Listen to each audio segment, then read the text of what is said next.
Yeah, we back. Now today, man, we got to talk about it, man. We got to talk about it. As you can see by the title of the video, black men defending Arabs in my comment section. Now we got to address the topic. Now yesterday, I went on my community tab and I said this. Take a look up on the screen. As black men, we are not obligated to show loyalty or solidarity with anybody except our brothers, our women, our children, and our ancestors. The only time we align with outsiders is when they are carrying out our agendas and serving as our puppets. We must always operate from a position of power and self-interest. Now, I don't think that was a controversial statement. I think it was a logical statement, and I still stand on everything that I said. But today we're going to talk about it, man. We got to address some of the detractors in the audience. And so let's get into it. On one of my videos, this person had said, "You're acting like we cannot chew bubblegum and walk at the same time. Just because I am advocating for someone doesn't mean that I'm not with the black struggle." And I responded to him and I said, why advocate for someone who doesn't care for your existence?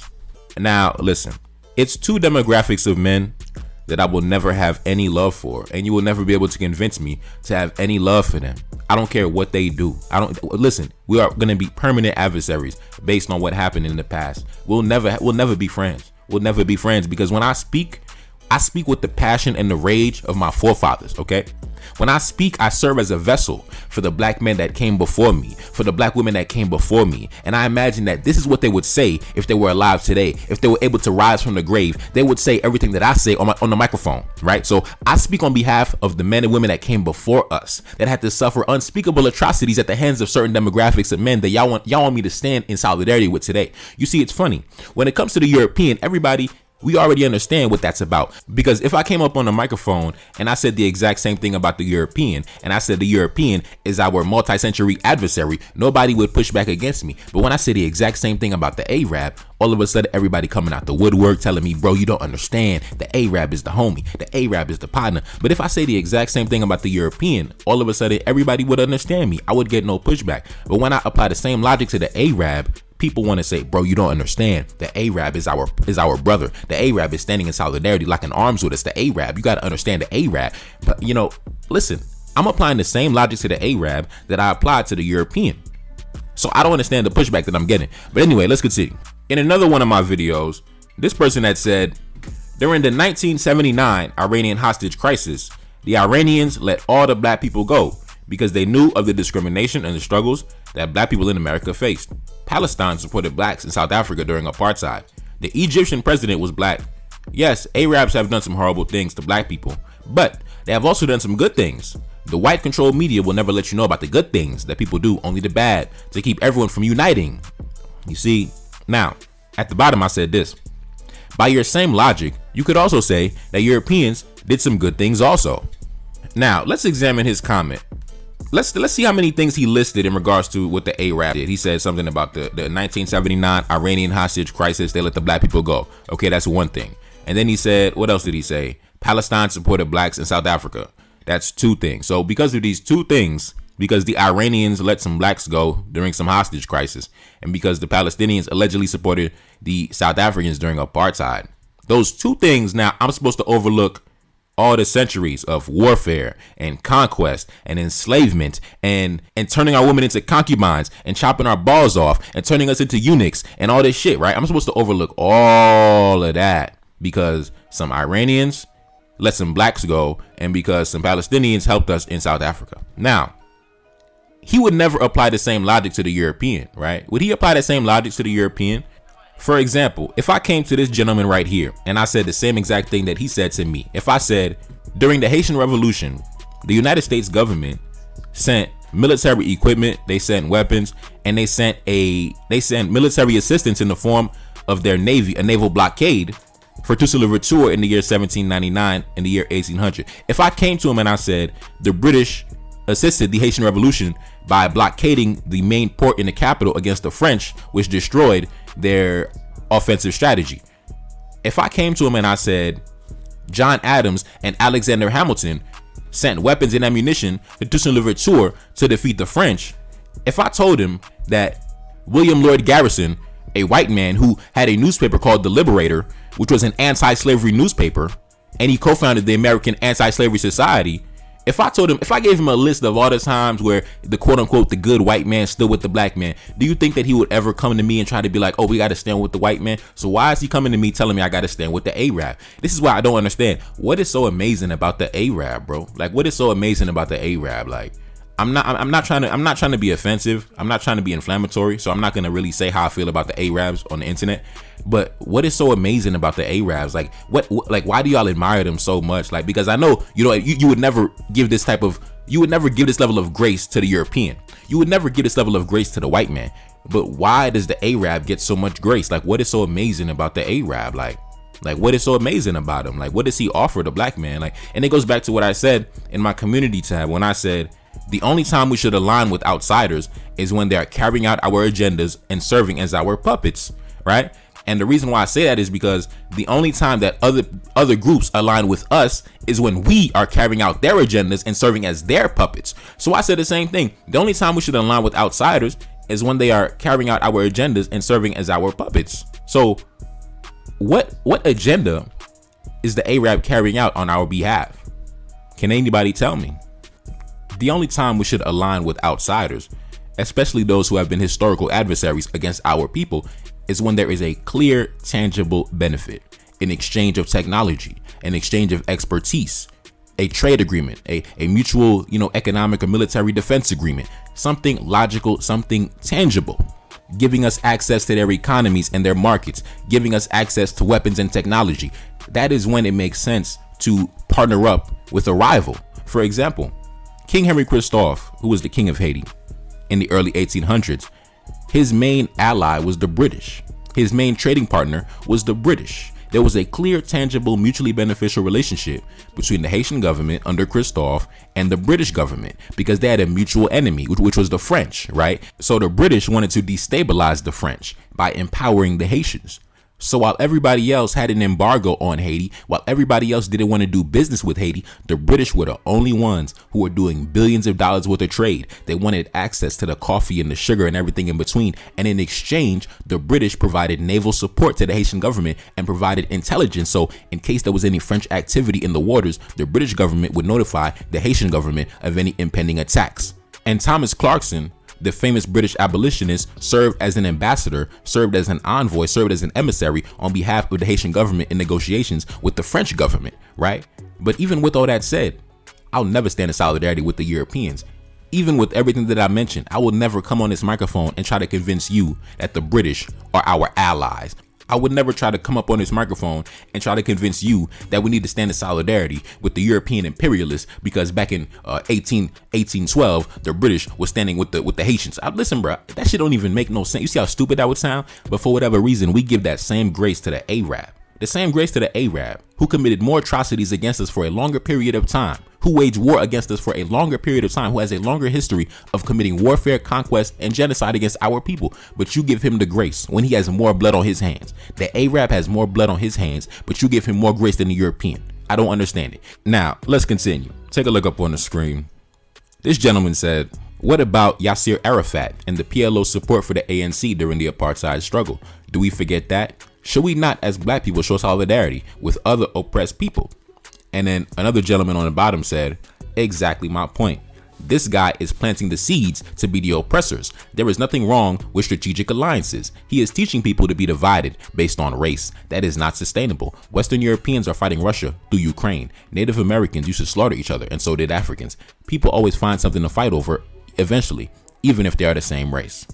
Now, you have this brother talking about I'm planting the seeds to be the oppressor because I simply said that black men should stand with our brothers, our women, our children, and our ancestors first and foremost. So because I said that, and I don't want to stand in solidarity and hold hands with the Arabs, I am now planting seeds to be an oppressor because I want to stand in solidarity with my people. Now, wow. Now, in terms of the first comment, what about Yasser Arafat and the support for the ANC? Like I said, I mentioned all the times in the past where Europeans stood alongside Africans, right? I mentioned Thomas Clarkson. I mentioned William Wilberforce. I mentioned John Adams. I mentioned Alexander Hamilton. I mentioned the British. You could mention Abraham Lincoln. I mentioned William Lloyd Garrison. The list goes on. And I mentioned John Brown. But at the end of the day, would they use any of those examples as an excuse to stand in solidarity with the European. They would not. But they want to give the same grace to the Arab, right? They want to give the same grace. But why? But why? Why? What is so amazing about the Arab? What technology does he have that we need to get our hands on? What does he offer that we need to get our hands on? He has nothing to offer. What, do we need some camels? Like nigga, we don't need shit from them. Like we gotta be for real. What can they offer us? What do they have to offer? We could probably offer them more than they can offer us. We could offer them some of the, the African soap, the shea butter, have them smelling good. Like we could offer them more shit than they could offer us, to be honest with you, bro. Like they have nothing to offer. They have nothing to offer. You know what I mean? Like they have nothing to offer, bro. Like let's be for real. And even if they did have something to offer, like some next level technology or some next level military equipment, I highly doubt that they're going to want to sell it to Africans or sell it to black Africans. And if they do, they're going to sell it to the Islamic jihadists so they can massacre us in the villages. Okay, that's the only time that the Arab is going to sell technology to the black African so he can massacre you in the name of jihad. That's it. So he can massacre your women and children in the name of Islamic radical jihadism. That's it. That's the only time he's going to partner up with you. Why? Because like I said in my community tab, the only time we should align with outsiders is when they are carrying out our agendas and serving as our puppets. The only time the Arab is going to partner up with you is when you are carrying out his agenda and serving as a puppet. And the European operates in the same exact way. The only time he's going to partner up with you is when there is a direct benefit, a tangible benefit to the relationship. He's never going to just stand in solidarity with you just because of humanity and morality. You know what? If there's not a tangible benefit, ain't nobody going to stand in solidarity with the black man. Black man got to understand this. If there is no tangible benefit to the relationship, nobody wants to stand in solidarity with you unless there is a direct benefit, unless there is a direct tangible benefit. So when I said what I said in my community tab, that was simply me using common sense, me using logical and rational thinking by saying we as black men should only align with outsiders if they are carrying out our agendas and giving us a direct tangible benefit. Now, let's continue. Take a look up on the screen. This gentleman had said this. Bro, stop with the nonsense. Have you never heard the phrase, the enemy of my enemy is my friend? It's about building alliances with people who have similar interests and share a common enemy. Your view is short-sighted and it's not scalable. Also, none of us had any choice into which race we were born into. So if everyone had your approach, it would ultimately devolve into cannibalizing each other, light skin versus dark skin. If you know anything about history, then you would know that within Africa, there was a lot of infighting as empires rose and fell before the Europeans came.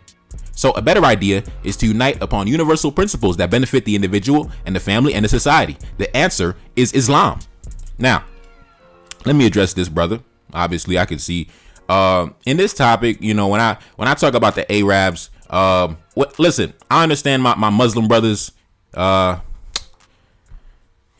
I said, I love my Muslim brothers because they're my brothers, but I know my Muslim brothers love the Arab, but the Arab is not my brother. So I just look at that as a situation where we can disagree to disagree, like I know the brothers who subscribe to Islam, they're never going to feel me on this. Like they're never going to feel me. So I don't care to convince them about that. I just let them do what they do. I respect everybody's spiritual practices. I'm very tolerant about that. I don't care what you into. Like I said, Christianity, E5, voodoo, whatever you into. I'm very tolerant. Now, if you're a Muslim, then I understand why you love and admire the Arab. I'm not here to convince you either way. I'm not here to change your mind because I know I'm never going to change your mind. So we can disagree to disagree. I still love you as a brother, as my brother. I'm always going to love you, even though you probably love the Arab more than you love me. But it's all love, bro. It's all love because I'm not a Muslim. So you probably love the Arab Muslim more than you love your black African brother like myself, Nefakar Desaline. And even with understanding that fact, I still love you regardless of that fact, bro. So, it is what it is. But I do want to address what you said about the enemy of my enemy is my friend. Number one, like I always say, nations are not in the business of doing charity. Nations are in the business of protecting their interests, their economic interests, their security interests, and their geopolitical interests. That comes number one before anything. In the context of geopolitics, there are no permanent friends. There are no permanent enemies. There are only permanent interests. And those interests can change over time because the political landscape is always evolving. So somebody who is an ally today could become an enemy tomorrow. Somebody who is an enemy today could be an ally tomorrow, depending on the geopolitical context and depending on your economic and political interests. For example, in the 1790s, the Haitians were fighting against the British when the British invaded in the late 1790s. And then 20 years later, in the 1810s, the British were the main trading partner during the Kingdom of Haiti. So like I said, an enemy could become an ally could become an enemy, depending on the situation. But my assessment is this. Every good thing and every bad thing that you apply to the European, you could also apply to the Arab, right? The European enslaved us, the Arab enslaved us for longer, right? The Arab enslaved us for longer. The European waged wars of conquest against us, the Arab waged wars of conquest against us, and evicted us from North Africa. Not only did the Arab wage wars of conquest against us, but they also established a bunch of colonial settler nations all over North Africa. They evicted us from North Africa. Y'all talking about Israel is a colonial settler nation. They are the invaders and they are colonial settlers. Well, what the fuck is North Africa?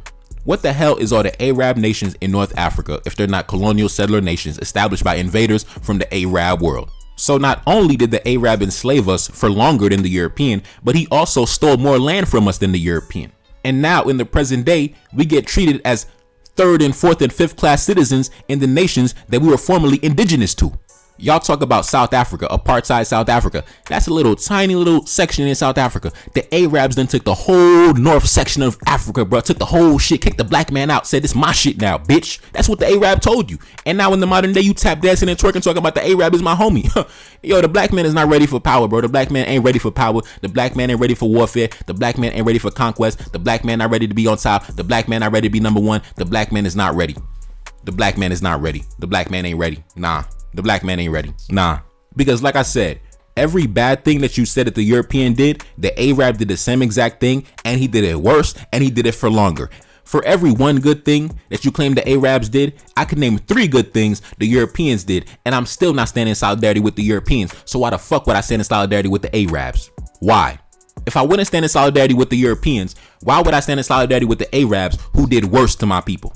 The Arab has more blood on his hands. The Arab is more guilty than the European. So if I'm not standing in solidarity with the European, why on God's heaven's green earth would I stand in solidarity with the Arab who is more guilty, who has more blood on his hands, who is more unapologetic in his hatred than the European himself? And going back to the concept of the enemy of my enemy is my friend, in the context of Europeans and Arabs, I don't think that applies. I think that the enemy of my enemy is my enemy, and the enemy of my enemy will always be my enemy unless, like I said in my community tab, he is carrying out my agenda and serving my interests. That's it. If he is not serving my agenda and carrying out my agenda, then we have nothing to talk about. We have nothing to talk about, bro. The enemy of my enemy, in the context of Europeans and Arabs, is still my enemy. The enemy of my enemy is my enemy. Period, point blank. And unless that enemy is doing my bidding, unless that enemy is serving my interests, unless that enemy is fulfilling my objectives, unless that enemy is furthering my aims, unless that enemy is executing my directives, unless that enemy is promoting my cause, unless that enemy is supporting my strategies, unless that enemy is acting in accordance to my wishes, we have nothing to talk about. And it goes back to what I said earlier about the relationship between King Henry Christophe, the King of Haiti, and the British government.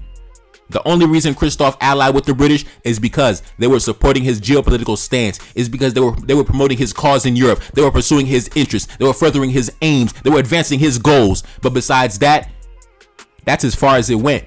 And just because the British allied with the blacks 200 years ago, I'm not going to use that as an excuse to stand in solidarity with the Europeans until the end of eternity. That's what it seems to me. Y'all are telling me back in the 1970s, in the 1960s, and the 1950s, the Palestinians did this and the Arabs did this and the Arabs did that. So because they did some shit 60 years ago, we supposed to stand with the Arabs until the end of eternity. Oh my God, bro. Oh my God. Oh my goodness. Oh my goodness. But anyways, like I said, for every bad thing you said the Europeans did, the Arabs did worse, and they did it for longer. For every good thing the Arabs did, I can name 5 things the Europeans did, and I'm still not standing in solidarity with the Europeans. So I'm definitely not going to stand in solidarity with the Arabs. It is what it is, man. And before we get out of here, I want to address this brother's statement where he said that I was dividing people based on race. He said, I'm dividing people based on race. Listen, brother, I'm not dividing anybody based on race. The European came with the concept of race, okay? The Arab divided himself based on race against the black African. The black African didn't divide himself against the Arab. The Arab is the creator of anti-black racism because it was with the Arab where the African race became associated with slavery. I'm not dividing anybody based on race, brother. I'm simply returning the same energy. It's called a reciprocal relationship. This dude came into my comment section. Take a look up on the screen. This dude said this: if you don't feel pain for children anywhere in the world who are being murdered. You have no humanity, and you are no different than those who you incriminate. Race has nothing to do with the suffering of children. Children are innocent until their minds are corrupted by hateful rhetoric. And I responded to him and I said this: go lecture the Arabs on their inhumanity towards African women and African children. Don't come lecturing me with your garbage rhetoric about having compassion for enemies. I'm simply returning the same energy. Go lecture the camel riders instead of trying to wag your finger at me. You're a clown, and I stand on everything that I said. Yeah, don't come into my comment section trying to lecture the morality of the black man. Go lecture the fucking camel riders. Go lecture the camel riders that you want to tap dance for and twerk for. Don't come lecturing the black man, because the black man did not invent all these concepts. The black man is reacting to the hatred levied against him and his people. The black man is reacting. The black man is defending himself. The black man did not come with these concepts. Go lecture the camel riders. Go lecture the dudes in the desert. Don't lecture me. Don't come lecture me with that bullshit. I promise you I'm not trying to hear. But anyways, I enjoyed this comment that this brother said right here. He said this: according to that logic, where's the Arabs' tears? Where's the Arabs' compassion and wailing for the death of African children? What parent would cry about the harm of someone else's child while their own child is naked, hungry, and sleeping in mud? Man, y'all a joke, man. Y'all a joke, man. Anyways, like I said, the black man ain't ready for power. The black man ain't ready for power. Only a select few of us are ready for power. The black man ain't ready for power, man. The black man ain't ready for power. But anyway, it's your boy Never Card. That's Celine back in the building. Yes, indeed. Cash App up on the screen, and I'm gone. Peace. Reincarnated, I'm back in original fashion. I left on a horse and came back in the ass, and I left with abundance and came back to famine. We used to be pyramids, now we be rapping. Look how the mighty have fallen. Used to be running, now we be walking. When you be cooning, that's when they applauded. Selling your soul, your sons and your daughter. Gotta come up in this shit, they stuck in the mix. Really, my heart it be breaking. That's why I'm stacking that paper and handle my business. Pass it down in generation. Talking about money and power and building a nation. That's a deadly combination. Never be watching the TV, they pushing agendas, falsifying information. No, they got malice intentions. Step in the room and I'm feeling the tension. Enemy watching, he blocking my vision. Paying for the check cause I need my redemption. Building my kingdom, I need it protected. Ready for war like a young Money Congo. Never decided the team is the motto. Up in the crib and I'm whipping up waffles. Up in the crib and I'm smoking gelato. I'm chilling, I'm taking my pain and make it ambition. I'm blessed by the gods, but I ain't religious. I came for the power, they came for the bitch. They making no hourly wage, I got business. This shit is an art and they could never be taught. Selling my soul, I can never be bought. Play with my money, I see you ain't caught. Run to the check and I do it for sport. Babylon falling, I go to the source. Packing my luggage and go overseas. Shorty be with me and she so elite. Shorty be chocolate, I'm calling her Hershey. Secret intelligence probably gon' murk me. Don't fuck with brands cause nigga I'm Haitian. Say the wrong shit and you're smacking their faces.